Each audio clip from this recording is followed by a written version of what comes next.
Live-in o kasal? Ayon sa isang pag-aaral, dumarami ang mga Pilipinang pinipiling makipag-live-in. Mas practical daw ito, bukod pa sa mahirap at magastos magpakasal. May report si Nico Wahe. Sabi ng iba, pag mahal mo, pakasalan mo. Pero hindi na raw ganyan ang estilo ng mga henerasyon ngayon. Sina Faye at Jeff, 10 taon nang nagli-live-in.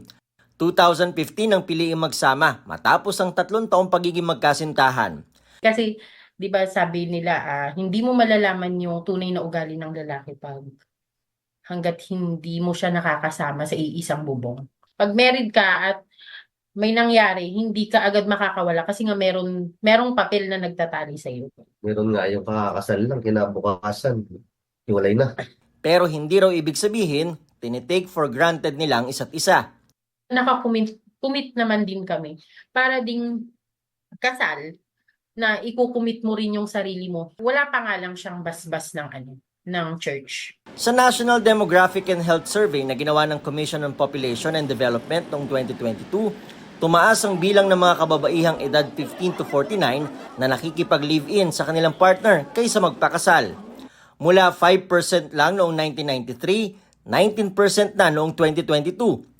Bumaba naman ang mga babaeng nagpakasal mula 54% noong 1993, 36% na lang noong 2022. Ayon sa isang anthropologist, unti-unting nagbago ang nakagawian ng mga Pinoy pagdating sa konsepto ng pamilya mula noong 1990s. Mobility na ng mga Pilipino ngayon, hindi tulad nung traditional na lipunang Pilipino. Kaya nga may bahay, nasa bahay lang siya pero ngayon pareho nang nagtatrabaho. Marami na silang nakakahalubilong iba so pwedeng okay sila ngayon. Bukas sa hinaharap hindi na okay. Gusto pa rin naman daw magpakasal ng mga nagli-live-in. Gusto mo mapakasalan? Oo naman. Sinong babae ang hindi gusto? Pakakasalan ko naman siya.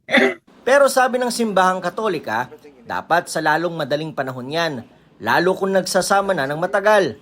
Living together kasi, o cohabitation, there's an over-reliance on sexual expression. No? Sa halip na doon sa yung pagpapalalim ng kanilang ugnayan through conversation at saka communication. Naiintindihan naman daw ng simbahan ang dahilan na ayaw ng ilan na magaya sa may hindi magandang karanasan sa buhay mag-asawa. The best way really to prepare for a lasting relationship, especially sa marriage, is yung best preparation.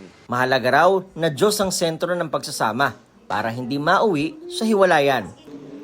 Nico Wahe, nagbabalita para sa GMA Integrated News.